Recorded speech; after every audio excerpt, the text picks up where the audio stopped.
Hi everybody, and welcome to the fifth of our spring semester science colloquia.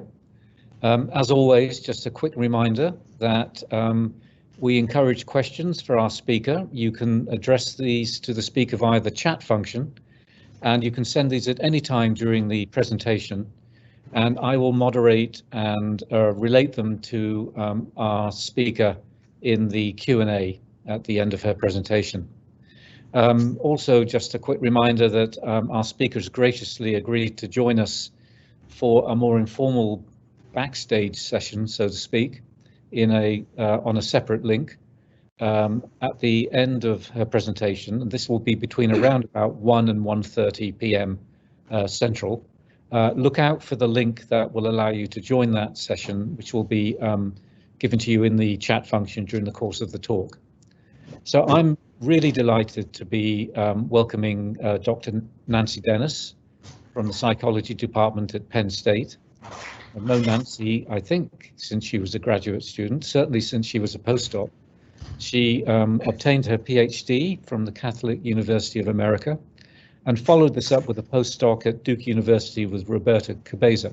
She joined the psychology department at Penn State in 2008 and is currently an associate professor in that department in the same institution. She's very well known for her work on the effects of age on memory and false memory and the neural underpinnings of these age effects. And today she's going to be talking about a topic that's very close to the hearts of those of us, at least in my laboratory, age deficits in neural discriminability and its relationship to memory. So without further ado, it's my great pleasure to turn the proceedings over to Nancy. Thank you very much, Nancy.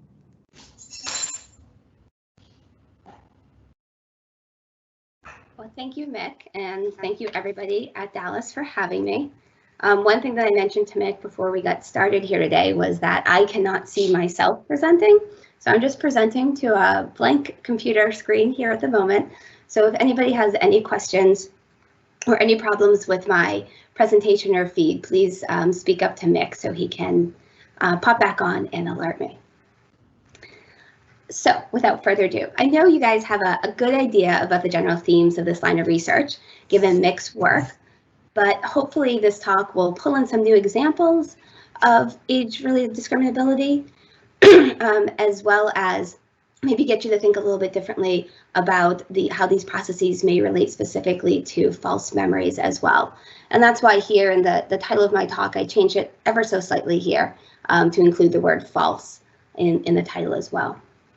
I also want you guys to be aware that most of the work I'm presenting today is in prep or under review. So I'm really excited to take this opportunity to get your feedback on some of the ideas and the interpretation and even some analyses that we're doing with this work as well. Before I get started here, can I mention that somebody on the feed here is not muted, so I'm getting a lot of noise feedback for somebody that maybe doesn't have their mic off there. Thanks, guys. All right, so I want my talk to both start and end with highlighting the contributions of my lab. In particular, my graduate students, both past and present, who have been collaborators and really the driving force of a lot of this work. And without them, none of this would be possible. Of course, all the funding institutions as well, but my graduate student collaborators and Dr. Amy Overman as well, who is a research PI on some of the grants that you'll be seeing some work of today. All right, so I know the first few slides will not be groundbreaking to anyone in this audience with respect to memory and aging, but I think it's important to establish the theoretical motivation to the research I will be presenting today before delving into the studies themselves. So our ability to remember visual information is predicated on our ability to perceive that information and maintain item detailed representations of our visual input. And this is particularly important when new information is highly similar to that which is studied. So for example, if you were to study these list of objects here, right, at retrieval, you may be presented again, of course, with these objects, these target objects in the memory retrieval task, as well as new novel objects. And it may be very easy to distinguish this jack-o'-lantern as something new that isn't related to anything that you've seen before.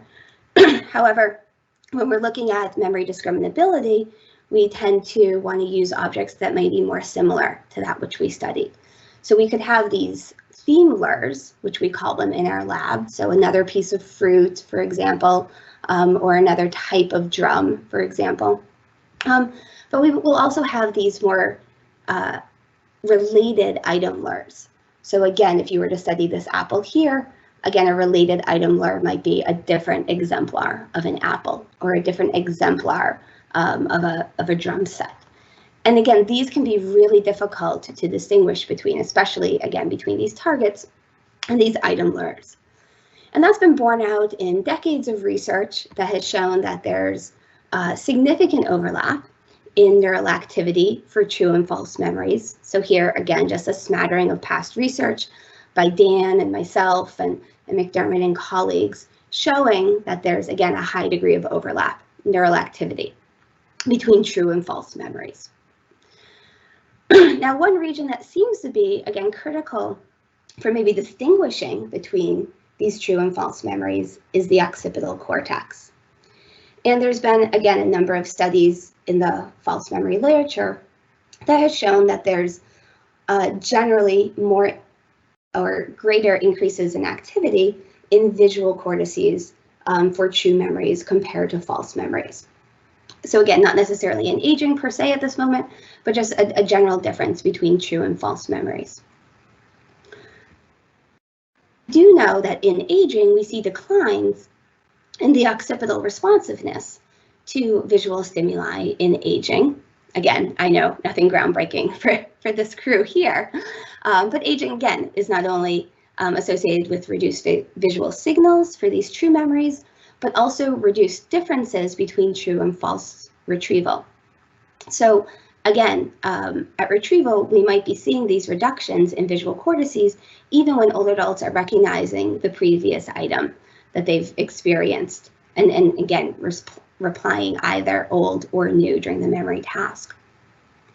And these declines in overall occipital responsiveness, again, have not only been shown prevalent in univariate analyses, but also in multivariate analyses as well. So again, also with respect to neural distinctiveness, we see dedifferentiation in visual cortices that's associated with aging. So again, here I have some background slides from Denise's work, as well as that of Michelle Voss and Karp and colleagues. And these studies that I'm presenting at the moment are looking at this dedifferentiation or reduced in distinctiveness more at the categorical level. And so we're seeing these age-related declines in category distinctiveness throughout the visual cortex. But while this was done at that kind of higher level analysis, research in our lab is interested in looking at expanding upon these types of findings and these types of studies to look at age-related dedifferentiation and age-related differences in neural distinctiveness at the item level in order to predict item level responses in behavior.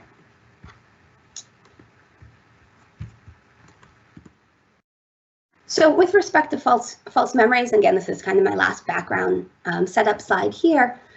Again, we see a high rate of increases, age-related increases in false memories, no matter how you look at them. And again, this research goes back decades here. But I think one of the most compelling studies that motivates some of my work in memory and false memory and aging is this meta-analysis done by McCabe quite a few decades ago now, where he shows that age-related forgetting is equal to age-related increases in false memories. So to me, this suggests that if we really want to understand age-related memory dysfunction, we have to understand why older adults are not only forgetting information, but why they're making age-related increases in false memories and what's driving these false memories. So that's my motivation for my work, focusing on visual cortices, visual distinctiveness, and its relationship to false memories. So I'm going to really focus in on those brain regions today, but also pull in some some findings from the rest of the cortex, neotemporal lobe, prefrontal, and so forth as well. So, pardon me. So what we wanted to ask in our research, and in this first study that I'm going to present to you today, was whether there is an age-related reduction in overall activation, and specifically, if this age-related difference in the type of information that was represented in ventral visual regions was subject to age-related deficits in distinctiveness and neural discriminability. And then also whether or not this neural discriminability in the visual cortex was related to memory discriminability as well. Oops. So to do this, we used a memory task that incurred both targets, as it always would, of course. And then we had those novel lures, but then we also had what we identified as theme lures here and item lures here. So again, if you were to study this particular blackbird at encoding, you would be presented with a very similar item lure, a very similar blackbird at retrieval, as well as a theme lure. So a bird, generally speaking, but not necessarily a blackbird. And again, here you have a piece of fruit, generally speaking, but not necessarily a different apple exemplar, as you see here in the item lures. So it's important to note that, again, every item at encoding had a corresponding item and a corresponding theme lure at retrieval in this study. So turning first to the behavioral deficits, or the behavioral results, we see an age-related deficit in discriminability in D prime. And if we break this down a little bit further, we see that the age deficit that we see in D prime is related to increases in false memories to those lure items. And in particular, if we break it down one more level, we see an age-related increase, more specifically in the item or the perceptually related lures than in the theme lures. Though we do see an age-related increase in theme lures as well. And again, no one is really false alarming to the novel items in these studies. Turning to the analysis that we did to link behavior discriminability to neural discriminability, we first computed a pattern classification analysis with our retrieval data using a linear support vector machine classifier. And we trained the classifier on brain patterns in visual cortices that are associated with targets, as well as the item lures and the thematic lures. So it's important to note that the classifier was trained up on these categories of stimulus as they related to lure type and retrieval type, targets, item lures, and theme lures, such that anything the classifier was to learn, say about the difference between a target and an item lure of birds, it would then have to again apply to the target and the lures associated with, say, spaghetti noodles or drums and so forth. So we did this across 96 categories of visual objects. And here, this probably clearer here to see. So again, we had that highly similar classification that was trained, as well as more the lower similarity, the target theme lure classification. Oops. So with regard to the results and with regard to the target theme lure classification, we found above chance classification in all of our visual regions. Oops, I should have said.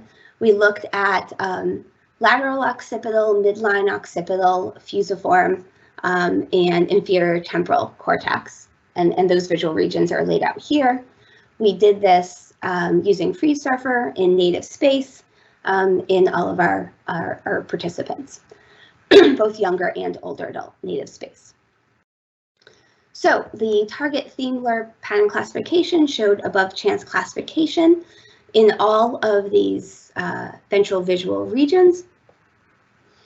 However, when we looked at more similar and quite frankly more difficult memory decisions associated with the target item lure classification, we found that only the midline occipital ROI showed above chance classification And more so, we showed an age deficit in that classification as well. So younger adults were able to show higher rates of classification within this brain region, again, compared to the older adults. And I want to make a note here and get you guys to remember midline occipital cortex, because it's going to, that particular region is going to show us a couple of different findings as we move along in some of these results. So if we turn now to our analyses linking the neural discrimination to our behavioral memory discrimination, our D' measure, we see a positive relationship across all these regions in younger adults, but a somewhat different relationship in older adults, where you see two lines on the graph. So here in lateral occipital and also here in the fusiform cortex, fusiform ROIs, you'll see that there was a significant age interaction. So again, whereas discriminability in young adults predicted or was positively correlated with D', we saw that it was negatively correlated with D' in older adults. And indeed, the only region in older adults where there was a significant positive correlation was in that midline occipital ROI. So even though the overall strength of the representation, right, may have been the same, we see that there is differences within the relationship between this discriminability and behavior. And again, in some regions, we see that this discriminability behavior relationship is, again, moderated by age. If we turn to the item and target, the item lure and target discriminability, neural discriminability, we again see a positive relationship between discriminability and behavior, but only it was only significant in the midline occipital cortex and did not differ between the younger and the older adults. So again, together, we think these results speak strongly to the role of the early visual processing regions to item discriminability and how it relates to memory success, both in the older and younger adults, again, with age modifying this relationship in several regions. So to answer our question here, do we believe that the ventral visual pathway can distinguish retrieval items based upon presentation history and the similarity to that which was studied? Again, we believe our evidence suggests that yes, they are, that yes, there is this relationship there. But again, we might see stronger effects when looking at those thematic lures opposed to the more fine-grained perceptual item lures that we see, which is, again, an overall more difficult memory decision, and we don't see quite the discriminability in visual cortex as the lure objects become more similar to the target objects. But yes, this discriminability did relate to behavioral discriminability, particularly with respect to those target theme lure discriminability. And again, some regions showed an age effect, age moderated this relationship in many cases. So in looking at this set of data, one of the questions we had was, well, can we train neural discriminability into these regions, or is this just a fixed effect of what the visual system is responding to or has developed into in aging? And so we have this study here that I kind of popped in here at the last minute because I wanted to, this is the newest analysis that we've done. But it's a cognitive training study that my graduate student, Indira Attorney, did as part of her dissertation work, and she's working on putting this together for publication. And Jordan, one of my graduate students right now, came in and looked at this cognitive training study, both pre and post, with respect to the MVPA classifier and neural discriminability to see if we saw a change in the ability of the visual cortex to discriminate between target and lure items based upon cognitive training that we gave individual subjects. So we consider this a bit of a pilot study. It was Indira's dissertation work, and there was 19 older adults in the training group and 19 older adults in the control group. And we submitted this for a grant, and we have a new NSF grant to do a full-fledged training study using 45 individuals in each group. And as soon as the scanner opens up again, we'll be good to go there. But here's the results from the 19 people in the control group and 19 people in the training group. So I'm not going to go through the training at all. I'm so happy to go through it if anybody wants to hear about it, but it's the basis for our new grant here. But again, what we trained people to do, we put them in the scanner pre and post and gave them a very similar memory test to what I just described previously. And again, we trained them both on an easy discrimination task, and also a more difficult discrimination task. And overall, what we found between pre and post training was that we were able to show in the training group reduced false alarms with no changes in HIT or accurate memory overall.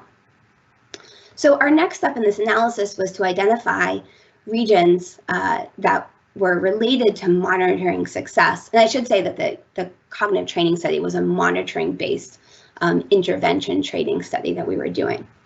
So Indira and Jordan were interested in looking at regions that showed monitoring success in the brain related to the correct rejection of related correct rejections to false alarms, and also unrelated correct rejections and false alarms as well. And so what we did is at time point 1, we looked for regions related to monitoring across all of our individuals, all 38 individuals. We got an unbiased map of these monitoring regions, and then we investigated these ROIs for training-related discriminability effects using our MVPA classifier.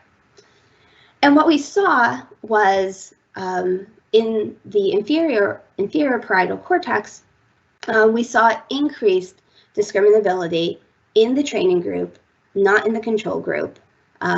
Again, a small effect, but an effect nonetheless. So increase, again, in our classifier accuracy, where it was at chance prior to training, but above chance following training. And again, we didn't see any regions in visual cortex that showed an effect of training. So one of our next steps is to go back and use a priori ROIs, the ones that we used in the past study within the visual cortex, to investigate whether or not there was any discriminability changes within the visual cortex that maybe wasn't part of a monitoring shift in this particular study. So that's one of our next steps here. But I thought this was interesting really from this training perspective, and also with respect to the fact that in the one region that we did show these training related classification and classification accuracy increases, those increases also correlated with correct rejections. So again, as classification accuracy increased within this inferior parietal region, we saw increased behavioral benefits in that people were able to more readily reject these related lures. So we take this as at least initial evidence that cognitive training can reduce false memories in older adults, and hopefully that this training is related to changes in the discriminability of neural patterns within the memory retrieval network. So again, hopefully as soon as we're back up and testing our older adults, we'll be able to take this relative pilot study and bring it full scale in a much larger older adult group. So if you have me back in like 5 years, maybe I'll have results from this cognitive training study for everyone. Okay, so we know that retrieval is not the only part of the story, particularly with respect to memory, but also with respect to false memories as well. Right? In order to be able to discriminate at retrieval between a target and a lure item, we must have a representation of the original encoded target item to be able to retrieve, whether or not we're using it to do pattern separation at retrieval or pattern completion, depending upon the type of task that we're doing. But again, this idea of recalling to reject, we believe in our lab, right, is related to the idea that you have information about the encoding episode and you're able to recapitulate that information, you're able to retrieve that information from encoding at retrieval in order to then, again, accept or reject an item presented at retrieval. So to look at the role of encoding, right, we want to do an encoding retrieval similarity analysis. So we want to ask these questions that whether aging will affect the similarity of neural patterns between encoding and retrieval and affect that recapitulation of neural patterns between encoding and retrieval, and whether or not this any age effects on recapitulation on ERS will also correspond with the rate of false memories that we're seeing at the time of retrieval. So in order to do these analyses, again, we did these at the item level. We're very fortunate in this study that we're able to calculate an ERS value not only for a target relationship between encoding and retrieval, but also for the target item LER relationship and also the target theme or category LER relationship. And so again, we did this. I'm happy to go into the specifics of the analyses in Q&A, but we did this across all 96 categories where we computed 96 Pearson R values for each condition in each subject. And then we computed an effect size for each condition in each subject. And we divided by the mean of the Z transformed R values we divided the mean of the Z transformed R values by the standard deviation. And again, we were able to get a measure of ERS. And I know Mick is writing down a note right now saying that we need to correct for some baseline measure of ERS. And I will say, and this is kind of where we wanted some feedback from you guys as well. And I will say that we did correct for baseline values of ERS in an earlier version of some of this work. And the age deficit in overall ERS was maintained, as well as the correlation with behavior. But I didn't really like how I was controlling for baseline ERS values. So it's not, so here you see an uncontrolled value of ERS. There's no baseline subtraction. But we do see, again, these differences when I do subtract the novel, ERS of the novel items to that of target and target item LER and whatnot ERS. All right, so if that wasn't confusing enough for you, I apologize, but I can explain my correction absolutely in a Q&A session, and would love to chat about your ideas as well. So again, looking at overall ERS and age effects, we see this age deficit in ERS across all of our conditions, particularly, or specifically, I should even say, in posterior brain regions. So here we see this middle occipital cortex again, lateral occipital cortex, and even posterior hippocampus, where older adults are showing reduced encoding retrieval similarity of neural patterns compared to the younger adults. And there's the other visual regions show this as well, fusiform and whatnot. I just didn't put all the graphs up here on this slide.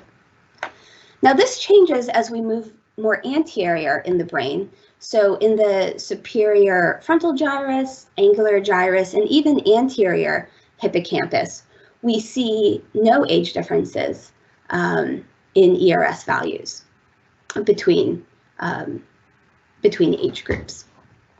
So again, I think there's something to be said here for that age-related reduction in maybe that fine-grained detail signal that you would see between encoding and retrieval of these objects. Again, irrespective of category, whether it's target item, or target theme LER. But this age reduction seems to disappear again as we move more anterior. So again, this may be posterior to anterior shift here in how the information is being re-represented between memory phases. Now, focusing back here where we do see the age differences in these more posterior brain regions, we also see that there's a correlation with behavior, or relationship with behavior. So here we're looking at the relationship between ERS values in aging with that of false memory. And in the middle occipital cortex, we see that this recapitulation of neural patterns supports erroneous pattern completion, or it results in higher rates of false memories, both in our younger and older adults.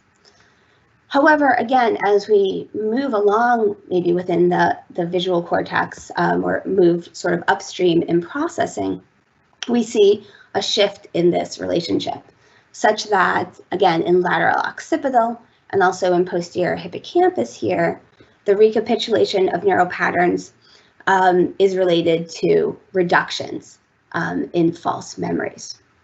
So again, our results suggest that there isn't, even though you see this overall age-related reduction in ERS, maybe across various brain regions, the relationship with behavior doesn't hold consistent across these brain regions. And it's important to understand and investigate the specific brain behavior correlation with respect to the specific region of interest, because that is going to differ across the brain. Oops. There we go.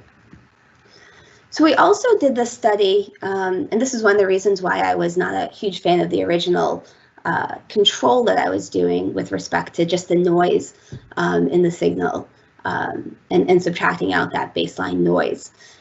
Because we did this study also in a paradigm where we just looked at face memory. So here, not getting into many specifics of it, we presented individuals with a target face, and then at retrieval, they saw either a new face or a face that maybe morphed somewhere between the target face and a new face. So again, unlike the past study, we didn't show them each level of morphing at retrieval, but we chose one morph. And in this case, it was the 30/70 morph that would have been shown at retrieval. And again, for any one of these faces, the idea is that you should respond new because it's a face you've never seen before. But what we see behaviorally is that younger and older adults, right, will show higher rates of false memory to LERS the more similar they become to the target item. And we do see an age-related increase in these false alarms as well in older adults than younger adults. So in looking at the ERS, we didn't have enough power to break it up by level or of morph. So we looked at target ERS versus all target LER ERS. And what I wanted to point out here again was that we're seeing this age-related deficit with respect to ERS, again, across visual regions, where the older adults seem to be recapitulating or showing lower reactivation of neural patterns compared to their younger adults counterparts. However, again, as we move to more anterior regions in the brain, we see an absence of this sort of overall global age deficit in ERS values. And in fact, in some regions, in the superior frontal gyrus, in particular, I want to point out here, right, we might see even an increase in some brain regions. And why I point out the superior frontal gyrus is because this particular region has been shown to be significantly more active for false alarms compared to other types of memory decisions, and was the region, one of the most significant regions we found in a meta-analysis that my lab manager Kyle Kirkella and I did in 2016. So we see that, so in addition to the ventral visual regions that I'm absolutely interested in investigating, I also always want to know what's going on in this medial superior frontal gyrus region, because it comes up time and time again in my studies of false memory. And again, was the most significant region in the meta-analysis, in our 2016 meta-analysis. So I always want to kind of investigate this region as well. And here, even though the older adults again showed greater ERS between encoding and retrieval pattern similarity in this region compared to the younger adults, it was the younger adults where increases in ERS was positively correlated with memory discriminability. So I don't have a really good story for this at all. This is sort of something, again, that we're just starting to investigate now. I have it written down here as in prep because we're trying to think about what this could mean, that we're seeing at some points age-related increases in ERS and this dissociation between age groups with respect to behavior. But I'm hoping maybe, again, somebody might have some interesting ideas about this region and about its relationship with false memory behavior. So I wanted to kind of throw in this finding as well. So when we're talking about the ability to carry over neural patterns from encoding to retrieval, and the ability of that recapitulation, again, to correlate with memory behavior, what we found here is that, yes, aging does affect the similarity of neural patterns from encoding to retrieval, particularly in occipital regions, posterior brain regions, where we see this overall deficit in ERS values.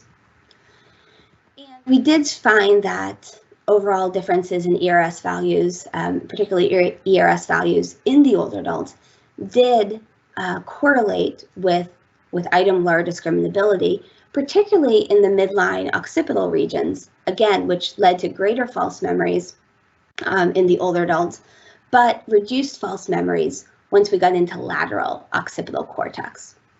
So again, maybe this dissociation as we move forward in the ventral visual stream.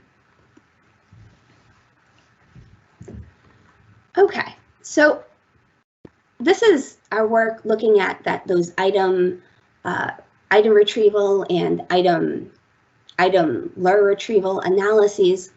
And another large line of research in my lab is that of association memory. So we were interested, it might seem like I'm taking a left turn here, but I promise you I'm keeping us on the same road. So what about false associative memories?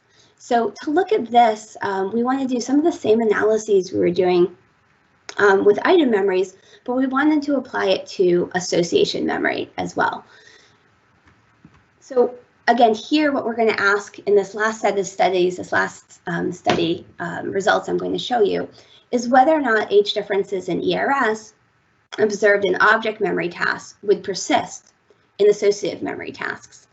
And does this similarity, again, predict associative false memories? So I'll tell you in a second why associative false memories is important as well. But let me outline the task that we did in our lab that I'm going to use here today. So in this task, the main behavioral manipulation was actually to look for differences in encoding processes and performance based upon the encoding configuration. So we're interested in this idea of unitization and encoding configuration when trying to bind information together in associative memory. And so we used a paradigm in which associative information was presented either in an item-item context with two images presented side by side to be encoded together, or in an item context manner where the item was presented, the face was presented, integrated in with the scene, in a more maybe unitized manner. But I'm not going to go into the idea of unitization in today's results.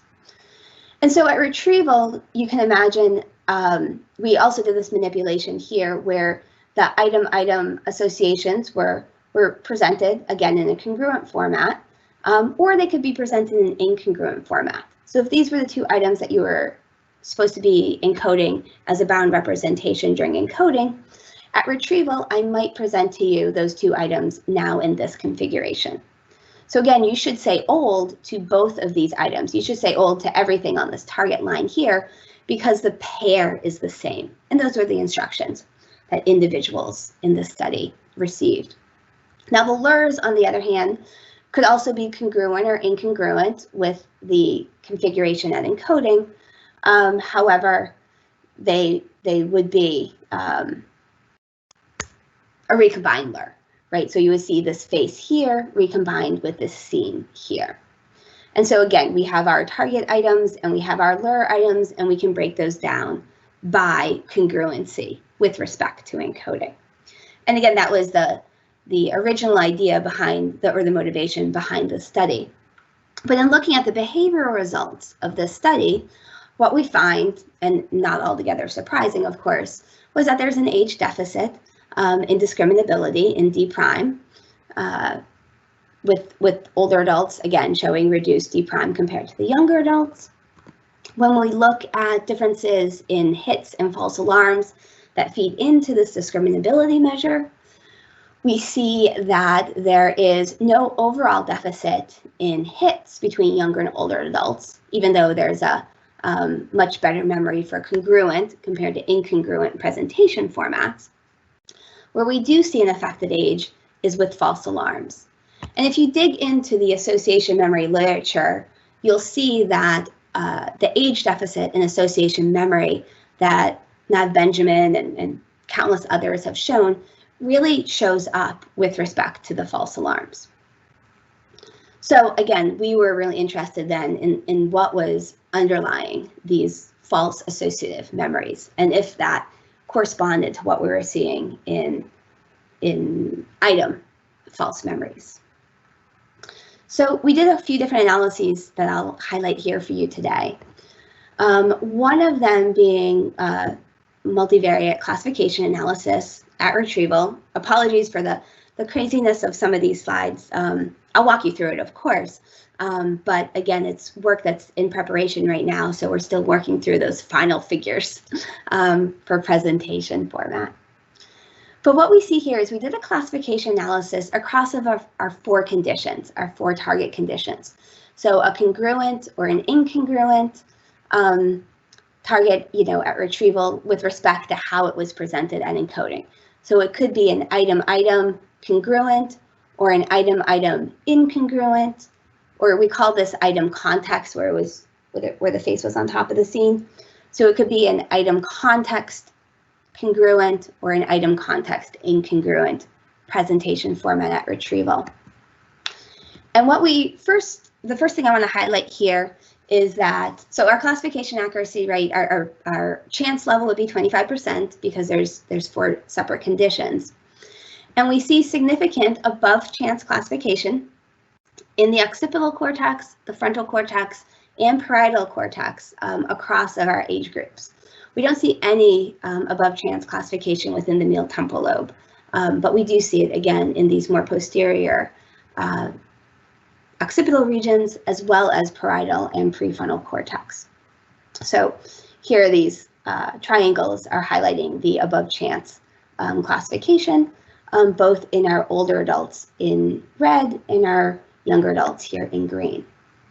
We do see an age-related decrease in classification accuracy, again, in middle occipital cortex and also inferior occipital cortex, where again, our older adults are showing above chance classification, but reduced classification compared to our younger adults.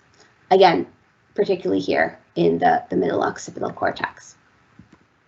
Here we didn't find any relationship between classification accuracy and hit rates and behavior in either our younger or older adults.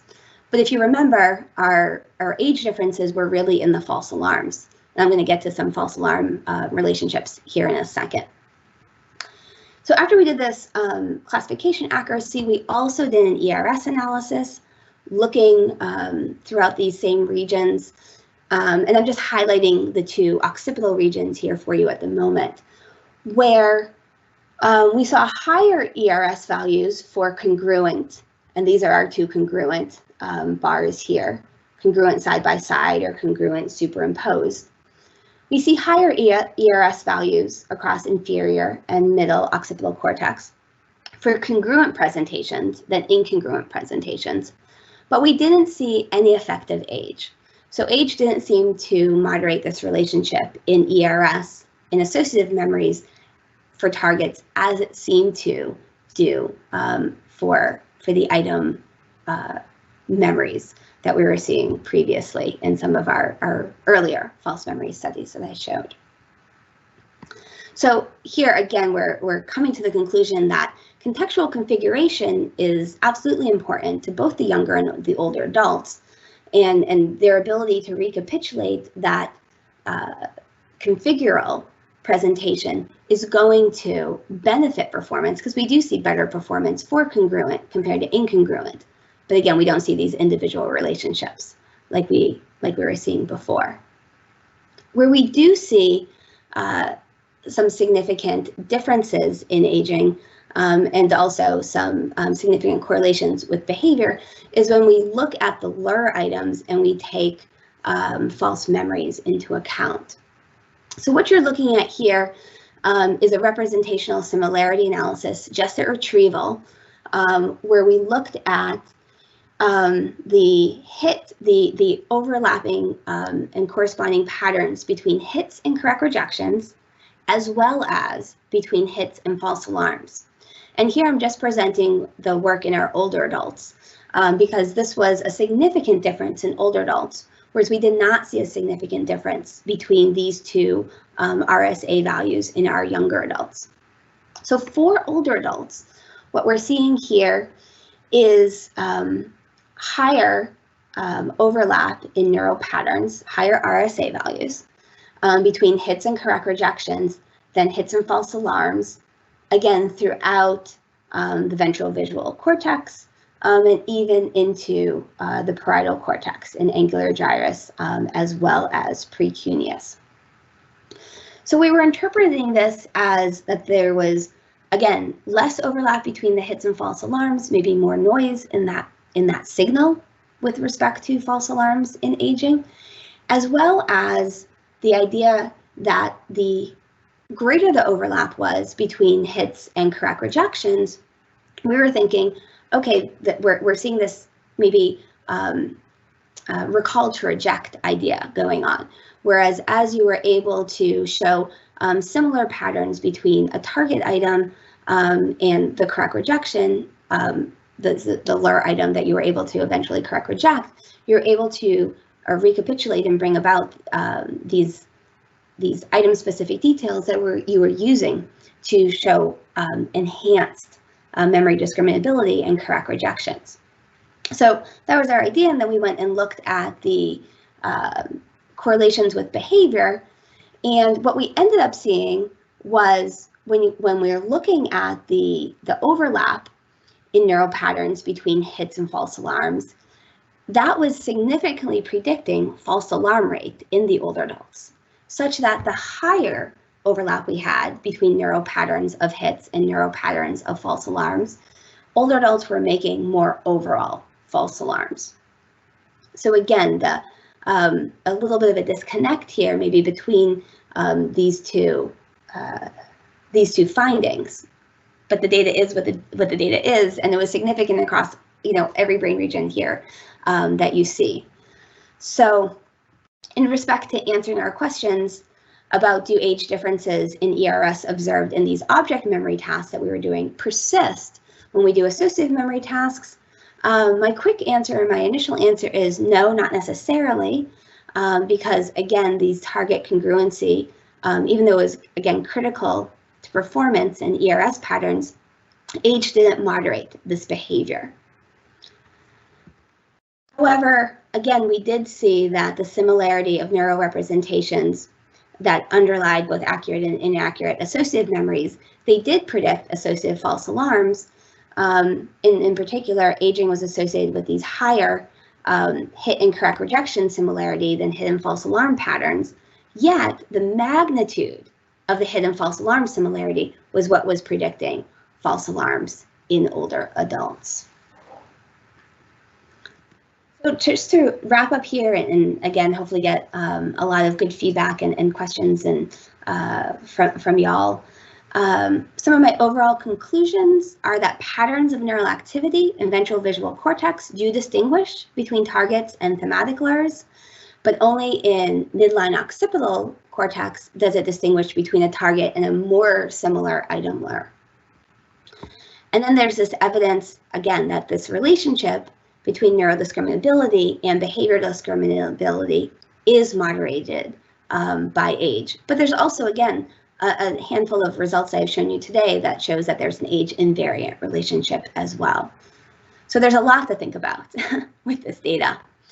But I want to bring you back to this middle occipital cortex that I highlighted before, that again, while it's discriminability within this region is critical to memory discriminability, greater target item ERS within this region and greater hit and false alarm similarity within this region will lead to increases in false memories. So I think there's something really specific here going on within the middle occipital cortex in terms of what exactly it's doing with the neural discriminability and the recapitulation of information between encoding and retrieval, and how it's using that information specifically in aging relating to false memories. And again, there's some initial evidence that cognitive training can alter this discriminability. So the discriminability that we're seeing in some of these regions is not unchangeable with age, that cognitive training may be able to get at and enhance some of this discriminability. And that age deficits in memory, again, may arise from this overall reduction in ERS within visual regions. And then this might lead to increased false memories. So it's this relationship, again, may differ also between items and associative memories. And again, what's a little bit different about associative memories compared to the item memories is that in associative memories, you have seen all of this information before. So again, you're representing items that the visual system has seen before, just simply not in the same configuration or the same association presentation. So again, I think there's something really specific that we have to think about with respect to is it a brand new novel item, or is it an item that you've seen before? And I know I'm out of time here, so I just want to put up these my thoughts and future directions here for us to think about during the Q&A session. But again, I think that the stimulus characteristics are really important when thinking about aging and false memories and these neural patterns, these discrimination patterns, and the differentiation throughout ventral visual cortex is important. And again, I'm seeing this hint of this posterior to anterior shift, which Roberto would probably be very proud about finding, but I need to think more about it before I can really interpret why we're seeing some of these differences, again, more in posterior regions than anterior regions with respect to discriminability. So I'm going to stop right there, and hopefully Mick will come back on here and give me some questions from y'all. And thank you again, and thank you to my lab and all my graduate students for their work here. Thanks very much, Nancy. It's a lot to think about. I know, so sorry. So there are some questions. There is one from my lab, which you perhaps would anticipate, which is when you look at age differences in ERS, or what we would call reinstatement. Okay. Did you control for differentiation or selectivity at the time of encoding? That's a good question. I did not. I tried to, and again, what you saw today was not corrected for, but in past analyses that I've done with this data, I have controlled for overall baseline ERS by using target and unrelated lure ERS values as a baseline and subtraction. But no, I have not done it with encoding, but I would love to hear your thoughts on the best way to do that. You probably know Paul Hill showed that there's a very strong relationship between the strength of, or the fidelity of reinstatement and the fidelity with which, at least at the category level, study items are actually represented at the time of encoding. So we found that age differences in ERS evaporated when you used differentiation indices at encoding as a covariate. I was just curious whether you'd found the same thing. Yeah, and we hadn't, but at the same time, we don't necessarily have that category distinctiveness. I guess we could, because again, at encoding, we only see one bird or one item from each category. So I wasn't exactly sure how to kind of mirror Paul and your work in doing that. But again, offline, if we have suggestions, yeah, we I can would talk be interested. about that maybe in the backstage. Sure. Another question from here relating to your training study. The question is, what did you mean by monitoring success? What was the contrast? I think the question is asking, what is the contrast that identified regions playing a role in monitoring success? Good question. Yes, and I did breeze over that. My apologies. We looked for regions that were more active for a correct rejection compared to a false alarm. And then we also looked at regions that were more active for a related correct rejection compared to an unrelated correct rejection. So the unrelated correct rejection would be a correct rejection of an item that you didn't see any type of similarity with at encoding. And again, when we did this analysis with the overall group, it was the frontal parietal regions that came up. So I'm just going to ask a supplementary to that, sure, which is canonically, the region that comes up over and over again in retrieval monitoring is the right dorsolateral prefrontal cortex, but I didn't see any sign of that in your data. I'd have to go back and take a look at the individual data, because right now I just have that one slide up there, but I will double check that for you. I know we did see, I'm positive we saw bilateral prefrontal cortex activity as well as that midline, superior midline prefrontal cortex activity. Whether or not it was specifically right dorsolateral, I want to double check on that before I answer your question. Okay, so it was just that was me throwing one in there. Another question here was, it probably will be the last one before we move to backstage, so to speak. But the last question here related to how you interpret age differences in, for example, pattern similarity, I guess, or classifier performance, when you have big age differences in behavioral performance. Does it concern you, or do you think that's a potential confound?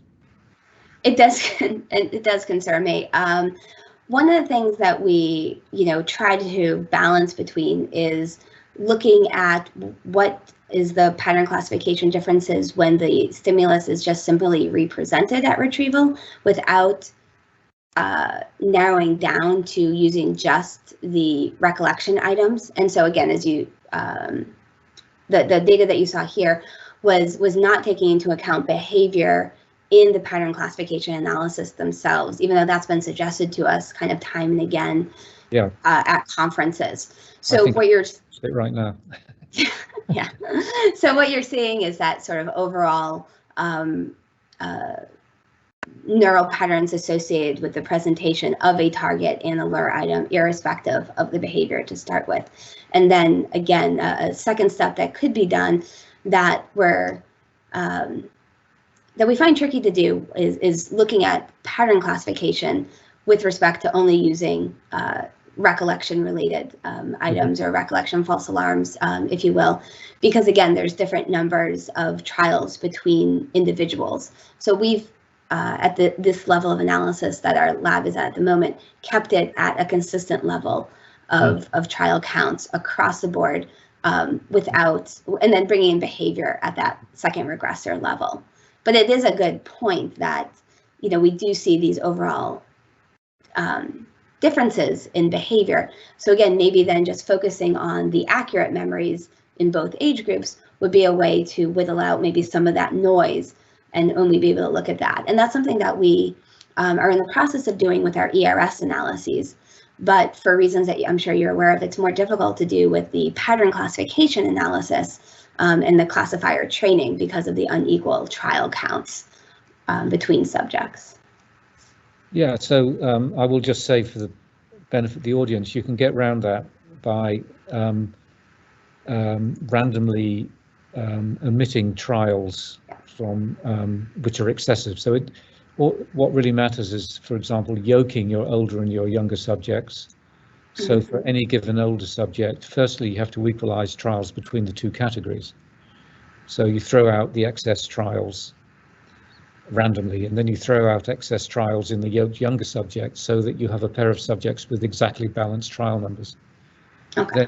Then you iterate that like 100 times, and you can end up with classification performance that is unbiased with respect to trial numbers, either across age groups or within age groups across conditions.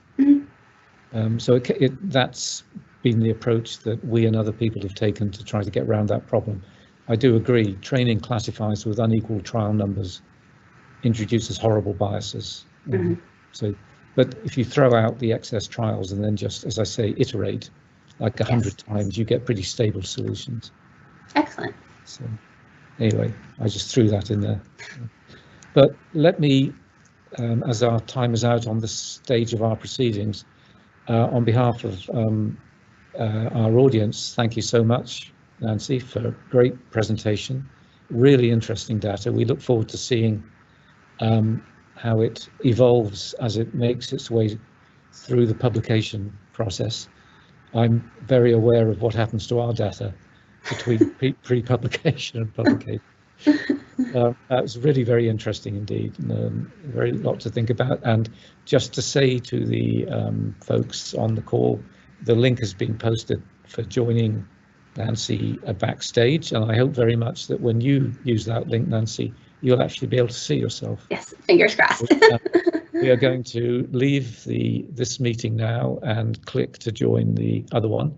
And once again, thanks so much for spending this formal part of the time with us, and look forward to seeing you informally in just a moment. Sounds great. Thank you, everybody.